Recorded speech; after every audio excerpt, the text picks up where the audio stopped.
The clerk will read a communication to the Senate. Washington, D.C., December 22, 2018. To the Senate, under the provisions of Rule 1, Paragraph 3 of the Standing Rules of the Senate, I hereby appoint the Honorable John Bozeman, a senator from the state of Arkansas, to perform the duties of the chair. Signed, Orrin G. Hatch, President pro tempore. Mr. President. Majority Leader is recognized. I have on a red sweater this morning in the hopes that Christmas is not too far away for all of us, including the members of Congress. With that in mind, let me give everyone an update on where we are. Yesterday, the Democratic leader and I reached a procedural agreement to create space for ongoing negotiations over government funding. To provide flexibility as the White House and Senate Democrats continue their discussions, the Senate will officially proceed to the House passed. The Senate already officially proceeded to the House passed funding legislation, so that's pending. But we did so with an understanding that no further votes will occur until the President and Senate Democrats have reached an agreement to resolve this. Let me say that again. We push the pause button until the President, from whom we will need a signature, and Senate Democrats, from whom we will need votes, reach an agreement. No procedural votes, no test votes, just a meaningful vote on a bipartisan agreement whenever that is reached. And it's my hope that it's reached sooner rather than later. It is no mystery why securing our nation's borders is such a major priority for Republicans here in the Senate and Republicans over in the House and for President Trump. Any look at the plain facts leads to one simple conclusion. The crisis of security at our southern border is real. Over the past year, Customs and Border Protection's records of apprehensions and interdictions at our southern border are literally, Mr. President, staggering. 800 known gang members, a 50% increase over last year. Nearly 7,000 individuals with criminal histories, including weapons trafficking and violent offenses. More than double the levels of fentanyl, along with other illicit substances. So the report card is quite clear. America's borders are in crisis. These facts I've stated are not partisan facts. They aren't ideological. They're just facts. Just facts. They don't describe the Republican Party's version of events or the president's version of events. They describe reality. So one would think that securing our homeland, controlling our borders, and protecting the American people would be bipartisan priorities. Uncontroversial, common sense, bipartisan priorities, a core duty of any nation's government. And here's the interesting thing. Until very, very recently, Mr. President, that seemed to be the case. Back in 2006, Democrats were perfectly happy to support hundreds of miles of physical barriers along the border. 26 Democrats voted for the bill, including then-Senator Obama, then-Senator Clinton, and my good friend, the current Democratic leader from New York. But what about more recently?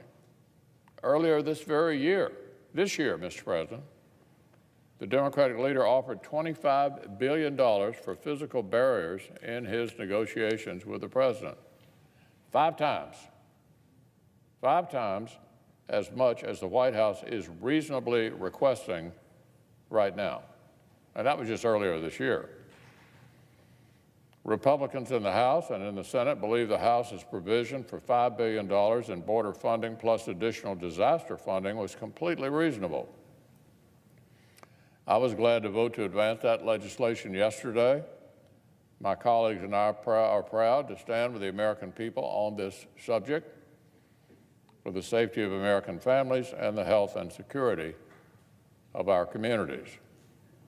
But this time, Democrats have rejected that reasonable request. They've refused to meet President Trump halfway and provide even one-fifth of the resources for the border they were willing to provide just a few months ago. Just a few months ago. There's no bright line of principle that separates hundreds of miles of physical barriers in 2006 from new physical barriers in 2018. There is no major philosophical shift that made $25 billion for border security worthwhile just a few months ago, but makes a far more modest investment of $5 billion immoral and unacceptable today. No, Democrats haven't rejected the president's request and invited this partial government shutdown because of some principled objection that they just discovered in the last few weeks. It's not some principled discovery they've just made in the last few weeks. They brought this about because they're under a lot of pressure. We all know this, from their far left, and feel compelled to disagree with the president on almost anything, and certainly this. So that's where we are, but we don't need to be here for long. In order to get us out of this mess, a negotiated solution will need to check these boxes. It's really simple, Mr. President, really simple. It will need the support of 60 senators, which will obviously include a number of Democrats. It will need to pass the House, and it will need a presidential signature. That's how we make a law in this situation. 60 votes in the Senate, majority in the House, and President Trump's signature. That's what's needed. That's what will end this regrettable episode, reopen the lapsed portions of the federal government, and produce the investment in border security that our nation really needs. So I'm glad that productive discussions are continuing at this hour between my friend, the Democratic leader in the House, and the White House. When those negotiations produce a solution that is acceptable to all of those parties, it will receive a vote here on the Senate floor. Joining me now, three key players who are fighting to protect Americans each and every day. Congressman Mark Meadows, Congressman Jim Jordan, Congressman Matt Gaetz. Thank you all for being here. Now, you all attended the working lunch at the White House to discuss border security. Congressman Matt Gaetz, I'll start with you on this question. What was it like with the president today?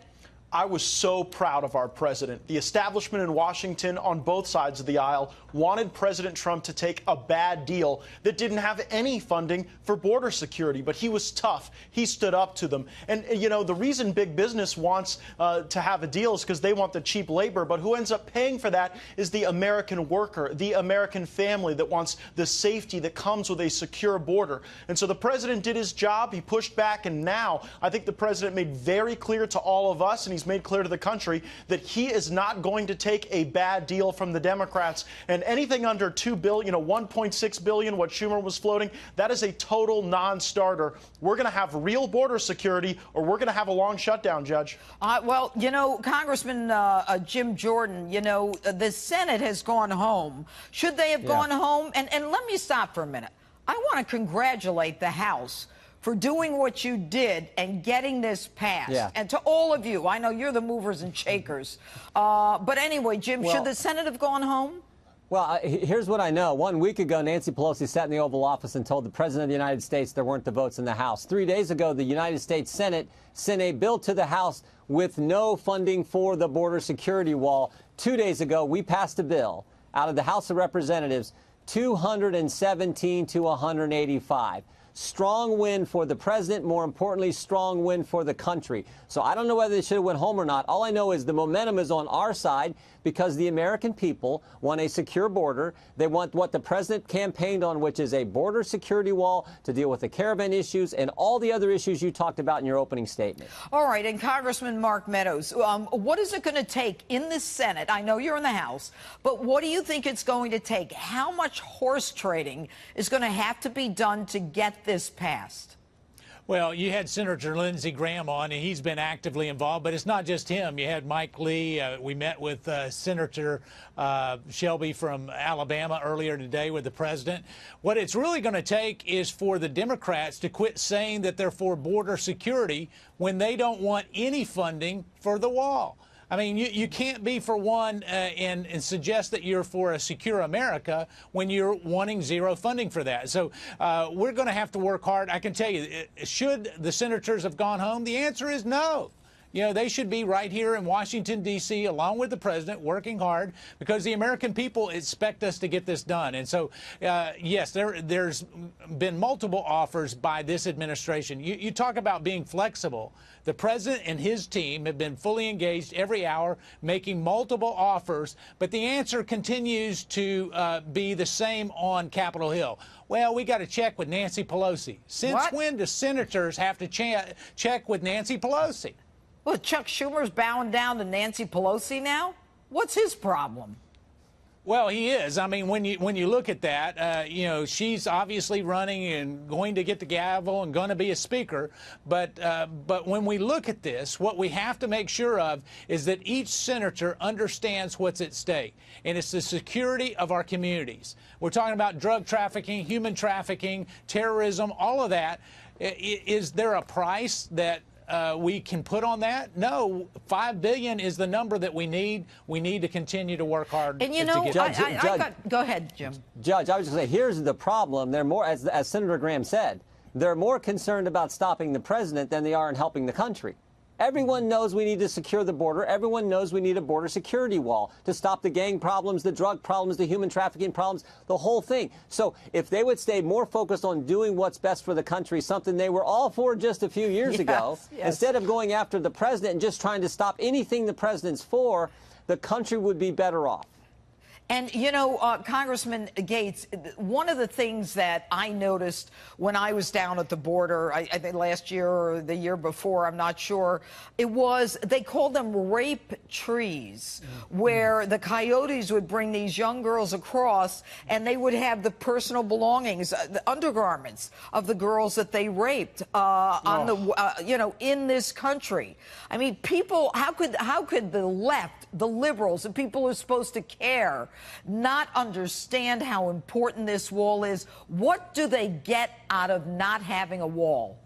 Judge, when we don't build a wall, it's like we hang an open for business sign for every coyote and cartel that would want to destabilize our border and bring harm to America's families. And so we need new wall funding. There's a trick the Democrats are trying, and we've got to be able to stop it. They're trying to constrain the money that we want to get for the new border wall only to go and fix old fences. Now, we ran on build the wall, not fix the fence. And so I think that, you know, until we have that type of aggressive posture, we're not going to be able to deliver on this result. But what I keep coming back to is just my gratitude for the fact that we have a president of the United States who did not give in to either side. He's still fighting. We're still fighting. And I think it's a fight worth having for American families, American workers, and our national security. And you know what? The way the week was going, I was a little worried, but the president came back. Thank you. God bless you. And God bless America.